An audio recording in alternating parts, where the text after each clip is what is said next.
بسم الله الرحمن الرحيم.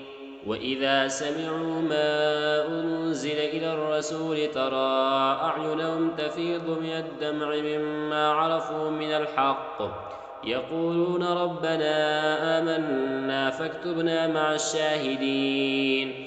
وما لنا لا نؤمن بالله وما جاءنا من الحق ونطمع أن يدخلنا ربنا مع القوم الصالحين. فأثابهم الله بما قالوا جنات تجري من تحتها الأنهار خالدين فيها، وذلك جزاء المحسنين. والذين كفروا وكذبوا بآياتنا أولئك أصحاب الجحيم. يا أيها الذين آمنوا لا تحرموا طيبات ما أحل الله لكم ولا تعتدوا، إن الله لا يحب المعتدين. وكلوا مما رزقكم الله حلالا طيبا واتقوا الله الذي أنتم به مؤمنون. لا يؤاخذكم الله باللغو في أيمانكم ولكن يؤاخذكم بما عقدتم الأيمان، فكفارته إطعام 10 مساكين من أوسط ما تطعمون أهليكم أو كسوتهم أو تحرير رقبة، فمن لم يجد فصيام 3 أيام، ذلك كفارة أيمانكم إذا حلفتم، واحفظوا أيمانكم، كذلك يبين الله لكم آياته لعلكم تشكرون. يا أيها الذين آمنوا إنما الخمر والميسر والأنصاب والأزلام رجس من عمل الشيطان فاجتنبوه لعلكم تفلحون. إنما يريد الشيطان أن يوقع بينكم العداوة والبغضاء في الخمر والميسر ويصدكم عن ذكر الله وعن الصلاة، فهل أنتم منتهون؟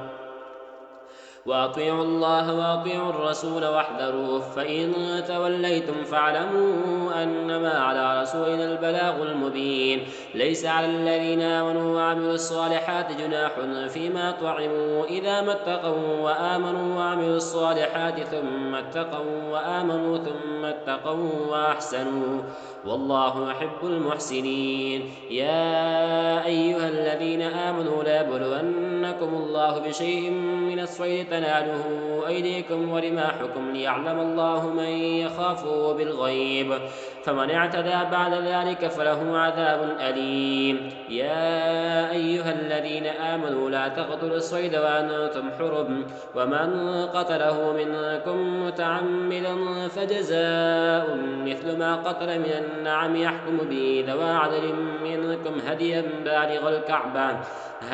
بالغ الكعبة أو كفارة طعام مساكين، وذلك صياما ليذوق وبال أمره، عفى الله عما سلف، ومن عاد فينتقم الله منه والله عزيز ذو انتقام. أحل لكم صيد البحر وطعامه متاعا لكم وللسيارة، وحرم عليكم صيد البر ما دمتم حرما، واتقوا الله الذي إليه تحشرون. جعل الله الكعبة البيت الحرام قياما للناس والشهر الحرام والهدي والقلائد، ذلك لتعلموا أن الله يعلم ما في السماوات وما في الأرض وأن الله بكل شيء عليم.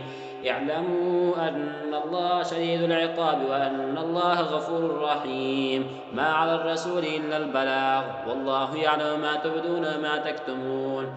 قل لا يستوي الخبيث والطيب ولو أعجبك كثرة الخبيث، فاتقوا الله يا أولي الألباب لعلكم تفلحون. يا أيها الذين آمنوا لا تسألوا عن أشياء إن تبد لكم تسؤكم، وإن تسألوا عنها حين ينزل القرآن تبد لكم عفى الله عنها، والله غفور حليم. قد سألها قوم من قبلكم ثم أصبحوا بها كافرين. ما جعل الله من بحيرة ولا سائبة ولا وصيلة ولا حام، ولكن الذين كفروا يفترون على الله الكذب وأكثرهم لا يعقلون. وإذا قيل لهم تعالوا إلى ما أنزل الله وإلى الرسول قالوا حسبنا ما وجدنا عليه آباءنا أولو كان آباؤهم لا يعلمون شيئا ولا يهتدون. يا أيها الذين آمنوا عليكم أنفسكم لا يضركم من ضل إذا اهتديتم إلى الله مرجعكم جميعا فينبئكم بما كنتم تعملون. يا أيها الذين آمنوا شهادة بينكم إذا حضر أحدكم الموت حين الوصية اثنان ذوى عدل منكم أو آخران من غيركم إن أنتم ضربتم في الأرض فأصابتكم مصيبة الموت تحبسونهما من بعد الصلاة فيقسمان بالله إن ارتبتم لا نشتري به ثمنا ولو كان ذا قربى ولا نكتم شهادة الله إنا إذا لمن الآثمين. فإن عثر على أنهما استحقا إثما فآخران يقومان مقامهما من الذين استحق عليهم الأوليان فيقسمان بالله لشهادتنا أحق من شهادتهما وما اعتدينا إنا إذا لمن الظالمين. ذلك أدنى أن يأتوا بالشهادة على وجهها أو يخافوا أن ترد أيمان بعد أيمانهم واتقوا الله واسمعوا والله لا يهدي القوم الفاسقين.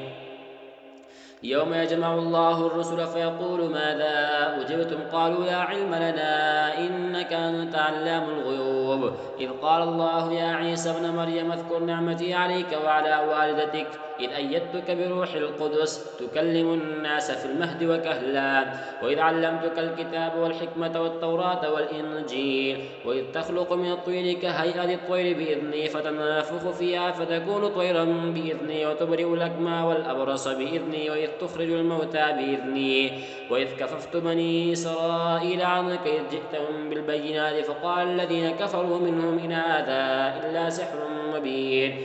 وإذ أوحيت إلى الحواريين أن آمنوا بي وبرسولي قالوا آمنا واشهد بأننا مسلمون. إذ قال الحواريون يا عيسى ابن مريم هل يستطيع ربك أن ينزل علينا مائدة من السماء قال اتقوا الله إن كنتم مؤمنين. قالوا نريد أن نأكل منها وتطمئن قلوبنا ونعلم أن قد صدقتنا ونكون عليها من الشاهدين. قال عيسى ابن مريم اللهم ربنا أنزل علينا مائدة من السماء تكون لنا عيدا لأولنا وآخرنا وآية منك وارزقنا وأنت خير الرازقين. قال الله إني منزلها عليكم فمن يكفر بعد منكم فإني أعذبه عذابا لا أعذبه أحدا من العالمين. وإذ قال الله يا عيسى ابن مريم أأنت قلت للناس اتخذوني وأمي إلهين من دون الله قال سبحانك ما يكون لي أن أقول ما ليس لي بحق إن كنت قلته فقد علمته تعلم ما في نفسي ولا أعلم ما في نفسك إنك أنت علام الغيوب. ما قلت لهم إلا ما أمرتني به أن اعبدوا الله ربي وربكم وكنت عليهم شهيدا ما دمت فيهم فلما توفيتني كنت أنت الرقيب عليهم وأنت على كل شيء شهيد. إن تعذبهم فإنهم عبادك وإن تغفر لهم فإنك أنت العزيز الحكيم. قال الله هذا يوم ينفع الصادقين صدقهم لهم جنات تجري من تحتها الأنهار خالدين فيها أبدا رضي الله عنهم ورضوا عنه ذلك الفوز العظيم. لله ملك السماوات والأرض وما فيهن وهو على كل شيء قدير. بسم الله الرحمن الرحيم. الحمد لله الذي خلق السماوات والأرض وجعل الظلمات والنور ثم الذين كفروا بربهم يعدلون. هو الذي خلقكم من طين ثم قضى أجلا وأجل مسمى عنده ثم أنتم تمترون. وهو الله في السماوات وفي الأرض يعلم سركم وجهركم ويعلم ما تكسبون وما تأتيهم من آية من آيات ربهم إلا كانوا عنها معرضين. فقد كذبوا بالحق لما جاءهم فسوف يأتيهم أنباء ما كانوا به يستهزئون.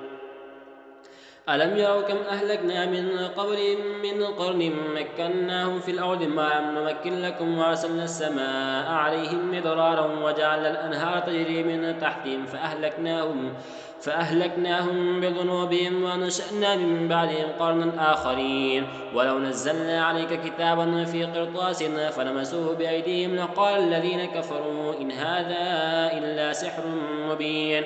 وقالوا لولا أنزل عليه ملك ولو أنزلنا ملكا لقضي الأمر ثم لا ينظرون. ولو جعلناه ملكا لجعلناه رجلا وللبسنا عليهم ما يلبسون. ولقد استهزئ برسل من قولك فحاق بالذين سخروا منهم ما كانوا به يستهزئون. قل سيروا في الأرض ثم انظروا كيف كان عاقبة المكذبين. قل لمن ما في السماوات والأرض قل لله كتب على نفسه الرحمة ليجمعنكم إلى يوم القيامة لا ريب فيه الذين خسروا أنفسهم فهم لا يؤمنون. وله ما سكن في الليل والنهار وهو السميع العليم. قل أغير الله يتخذ وليا فاطر السماوات والأرض وهو يطعم ولا يطعم. قل إني أمرت أن أكون أول من أسلم ولا تكونن من المشركين. قل إني أخاف إن عصيت ربي عذاب يوم عظيم. من يصرف عنه يومئذ فقد رحمه وذلك الفوز المبين. وإن يمسسك الله بضر فلا كاشف له إلا هو وإن يمسسك بخير فهو على كل شيء قدير وهو القاهر فوق عباده وهو الحكيم الخبير. قل أي شيء أكبر شهادة قل الله شهيد بيني وبينكم وأوحي إلي هذا القرآن لأنذركم به ومن بلغ أئنكم لتشهدون أن مع الله آلهة أخرى قل لا أشهد قل إنما هو إله واحد وإنني بريء مما تشركون. الذين آتيناهم الكتاب يعرفونه كما يعرفون أبناءهم الذين خسروا أنفسهم فهم لا يؤمنون. ومن أظلم ممن افترى على الله كذبا أو كذب بآياته إنه لا يفلح الظالمون. ويوم نحشرهم جميعا ثم يقول الذين أشركوا أين شركاؤكم الذين كنتم تزعمون ثم لم تكن فتنتهم إلا أن قالوا والله ربنا ما كنا مشركين. انظر كيف كذبوا على أنفسهم وضل عنهم ما كانوا يفترون. ومنهم من يستمع إليك وجعلنا على قلوبهم أكنة أن يفقهوه وفي آذانهم وقرا وإن يروا كل آية لا يؤمنوا بها حتى إذا جاءوك يجادلونك يقول الذين كفروا إن هذا إلا أساطير الأولين وهم ينهون عنه وينأون عنه وإن يهلكون إلا أنفسهم وما يشعرون. ولو ترى إذ وقفوا على النار فقالوا يا ليتنا نرد ولا نكذب بآيات ربنا ونكون من المؤمنين بل بدا لهم ما كانوا يخفون من قبل ولو ردوا لعادوا لما نهوا عنه وإنهم لكاذبون. وقالوا إن هي إلا حياتنا الدنيا وما نحن بمبعوثين. ولو ترى إذ وقفوا على ربهم قال أليس هذا بالحق قالوا بلى وربنا قال فذوقوا العذاب بما كنتم تكفرون. قد خسر الذين كذبوا بلقاء الله حتى إذا جاءتهم الساعة بغتة قالوا يا حسرتنا على ما فرطنا فيها وهم يحملون أوزارهم على ظهورهم ألا ساء ما يزرون. وما الحياة الدنيا إلا لعب وله وللدار الآخرة خير للذين يتقون فلا تعقلون. قد نعلم إنه ليحزنك الذي يقولون فإنهم لا يكذبونك ولكن الظالمين بآيات الله يجحدون. ولقد كذبت رسل من قولك فصبروا على ما كذبوا وأوذوا حتى أتاهم نصرنا ولا مبدل لكلمات الله ولقد جاءك من نبأ المرسلين. وإن كان كبر عليك إعراضهم فإن استطعت أن تبتغي نفقا في الأرض أو سلما في السماء فتأتيهم بآية ولو شاء الله لجمعهم على الهدى فلا تكونن من الجاهلين. إنما يستجيب الذين يسمعون والموتى يبعثهم الله ثم إليه يرجعون. وقالوا لولا نزل عليه آية من ربه قل إن الله قادر على أن ينزل آية ولكن أكثرهم لا يعلمون. وما من دابة في الأرض ولا طائر يطير بجناحيه إلا أمثالكم ما فرطنا في الكتاب من شيء ثم إلى ربهم يحشرون. والذين كذبوا بآياتنا سم وبكم في الظلمات من يشاء الله يضلله ومن يشاء يجعله على صراط مستقيم. قل أرأيتكم إن أتاكم عذاب الله أو أتتكم الساعة وغير الله تدعون إن كنتم صادقين بل إياه تدعون فيكشف ما تدعون إليه إن شاء وتنسون ما تشركون. ولقد أرسلنا إلى من قبلك فأخذناهم بالبأساء والضراء لعلهم يتضرعون فلولا إذ جاءهم بأسنا تضرعوا ولكن قست قلوبهم وزين لهم الشيطان ما كانوا يعملون فلما نسوا ما ذكروا به فتحنا عليهم أبواب كل شيء حتى إذا فرحوا بما أوتوا أخذناهم بغتة فإذا هم مبلسون فقطع دابر القوم الذين ظلموا والحمد لله رب العالمين. قل أرأيتم إن أخذ الله سمعكم وأبصاركم وختم على قلوبكم من إله غير الله يأتيكم به انظر كيف نصرف الآيات ثم هم يصدفون. قل أرأيتكم إن أتاكم عذاب الله بغتة أو جهرة هل يهلك إلا القوم الظالمون وما نرسل المرسلين إلا مبشرين ومنذرين فمن آمن وأصلح فلا خوف عليهم ولا هم يحزنون. والذين كذبوا بآياتنا يمسهم العذاب بما كانوا يفسقون. قل لا أقول لكم عندي خزائن الله ولا أعلم الغيب ولا أقول لكم إني ملك إن أتبع إلا ما يوحى إلي قل هل يستوي الأعمى والبصير أفلا تتفكرون. وأنذر به الذين يخافون أن يحشروا إلى ربهم ليس لهم من دونه ولي ولا شفيع لعلهم يتقون. ولا تطرد الذين يدعون ربهم بالغداة والعشي يريدون وجهه ما عليك من حسابهم من شيء وما من حسابك عليهم من شيء فتطردهم فتكون من الظالمين. وكذلك فتنا بعضهم ببعض ليقولوا أهؤلاء من الله عليهم من بيننا أليس الله بأعلم بالشاكرين. وإذا جاءك الذين يؤمنون بآياتنا فقل سلام عليكم كتب ربكم على نفسه الرحمة أنه من عمل منكم سوءا بجهالة ثم تاب من بعده وأصلح فأنه غفور رحيم. وكذلك نفصل الآيات ولتستبين سبيل المجرمين. قل إني نهيت أن أعبد الذين تدعون من دون الله قل لا أتبع أهواءكم قد ضللت إذا وما أنا من المهتدين. قل إني على بينة من ربي وكذبتم به ما عندي ما تستعجلون به إن الحكم إلا لله أقص الحق وهو خير الفاصلين. قل لو أن عندي ما تستعجلون به لقضي الأمر بيني وبينكم والله أعلم بالظالمين. وعنده مفاتح الغيب لا يعلمها إلا هو ويعلم ما في البر والبحر وما تسقط من ورقة إلا يعلمها ولا حبة في ظلمات الأرض ولا رطب ولا يابس إلا في كتاب مبين. وهو الذي يتوفاكم بالليل ويعلم ما جرحتم بالنهار ثم يبعثكم فيه ليقضى أجل مسمى ثم إليه مرجعكم ثم ينبئكم بما كنتم تعملون. وهو القاهر فوق عباده ويرسل عليكم حفظا حتى إذا جاء أحدكم الموت توفته رسلنا وهم لا يفرطون ثم ردوا إلى الله مولاهم الحق ألا له الحكم وهو أسرع الحاسبين. قل من ينجيكم من ظلمات البر والبحر تدعونه تضرعا وخفيا لئن أنجانا من هذه لنكونن من الشاكرين. قل الله ينجيكم منها من كل كرب ثم أنتم تشركون. قل هو القادر على أن يبعث عليكم عذابا من فوقكم أو من تحت أرجلكم أو يلبسكم شيعا ويذيق بعضكم بأس بعض انظر كيف نصرف الآيات لعلهم يفقهون. يفقهون وكذب به قومك وهو الحق قل لست عليكم بوكيل لكل نبأ مستقر وسوف تعلمون وإذا رأيت الذين يخوضون في آياتنا فأعرض عنهم حتى يخوضوا في حديث غيره وإما ينسينك الشيطان فلا تقعد بعد الذكرى مع القوم الظالمين وما على الذين يتقون من حسابهم من شيء ولكن الذكرى لعلهم يتقون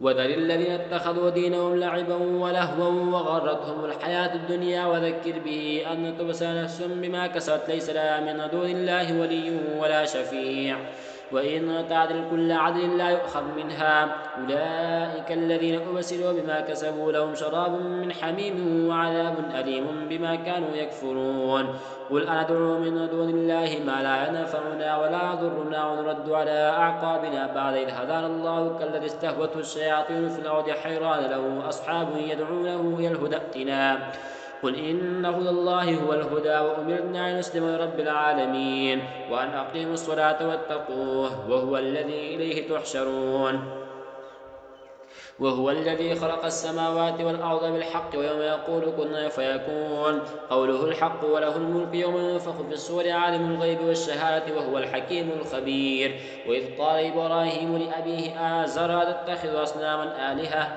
إني أراك وقومك في ضلال مبين وكذلك نري إبراهيم ملكوت السماوات والأرض وليكون من الموقنين فلما جن عليه الليل رأى كوكبا قال هذا ربي فلما أفل قال لا أحب الآفلين فلما رأى القمر بازغا قال هذا ربي فلما أفل قال إن لم يهدني ربي لأكونن من القوم الضالين فلما رأى الشمس بازغة قال هذا ربي هذا أكبر فلما أفلت قال يا قوم إني بريء مما تشركون إني وجهت وجهي للذي فطر السماوات والأرض حنيفا وما أنا من المشركين وحاجه قومه قال تحاجوني في الله وقد هدان ولا أخاف ما تشركون به إلا أن يشاء ربي شيئا وسع ربي كل شيء علما أفلا تتذكرون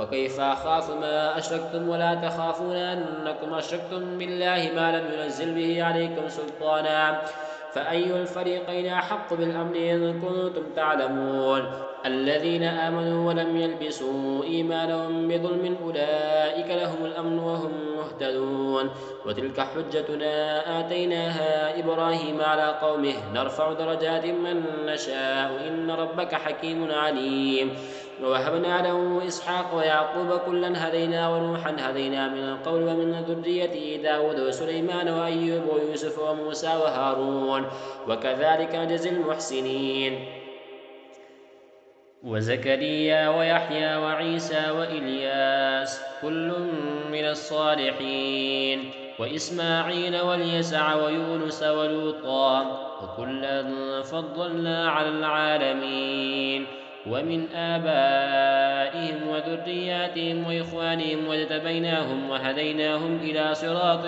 مستقيم ذلك هدى الله يهدي به من يشاء من عباده ولو أشركوا لحبط عنهم ما كانوا يعملون أولئك الذين آتيناهم الكتاب والحكم والنبوة فإن يكفر بها هؤلاء فقد وكلنا بها قوما ليسوا بها بكافرين أولئك الذين هدى الله فبهداه مقتده قل لا أسألكم عليه أجرا إن هو إلا ذكرى للعالمين وما قدروا الله حق قدره إذ قالوا ما أنزل الله على بشر من شيء قل من أنزل الكتاب الذي جاء به موسى نورا وهدى للناس تجعلونه قراطيس تبدونها وتخفون كثيرا وعلمتم ما لم تعلموا أنتم ولا آباؤكم قل الله ثم ذرهم في خوضهم يلعبون وهذا كتاب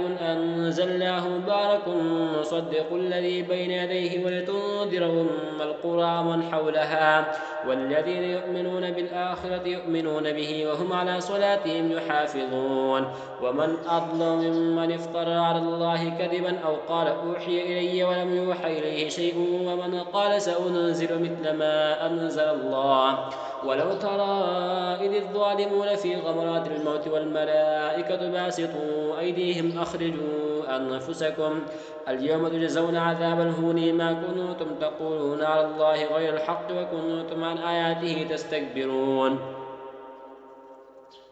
ولقد جئتمونا فرادا كما خلقناكم أول مرة وتركتم ما خولناكم وراء ظهوركم وما نرى معكم شفعاءكم الذين زعمتم أنهم فيكم شركاء لقد تقطع بينكم وضل عنكم ما كنتم تزعمون إن الله فالق الحب والنوى يخرج الحي من الميت ومخرج الميت من الحي ذلكم الله فأنى تؤفكون فالق الإصباح وجعل الليل سكنا والشمس والقمر حسبانا ذلك تقدير العزيز العليم وهو الذي جعل لكم النجوم لتهتدوا بها في ظلمات البر والبحر قد فصلنا الآيات لقوم يعلمون وهو الذي أنشأكم من نفس واحدة فمستقر ومستودع قد فصلنا الآيات لقوم يفقهون وهو الذي أنزل من السماء ماء فأخرجنا به نبات كل شيء فأخرجنا منه خضرا نخرج منه حبا متراكبا ومن النخل من طلعها قنوان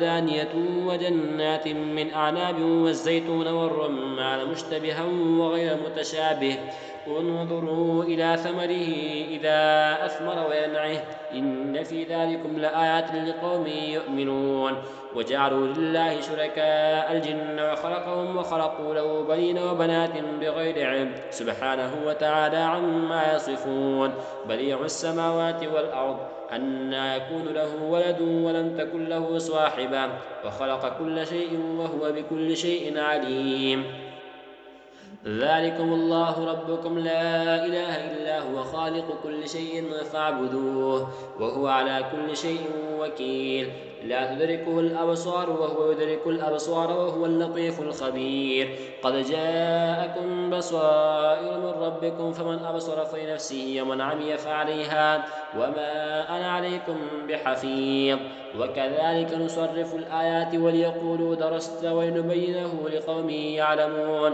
اتبع ما أوحي إليك من ربك لا إله إلا هو وأعرض عن المشركين ولو شاء الله ما أشركوا وما جعلناك عليهم حفيظا وما أنت عليهم بوكيل ولا تسبوا الذين يدعون من دون الله فيسبوا الله عدوا بغير علم كذلك زينا لكل أمة عملهم ثم إلى ربهم مرجعهم فينبئهم بما كانوا يعملون وأقسموا بالله جهد أيمانهم لئن جاءتهم آية ليؤمنن بها قل إنما الآيات عند الله وما يشعركم أنها إذا جاءت لا يؤمنون ونقلب أفئدتهم وأبصارهم كما لم يؤمنوا به أول مرة ونذرهم في طغيانهم يعمهون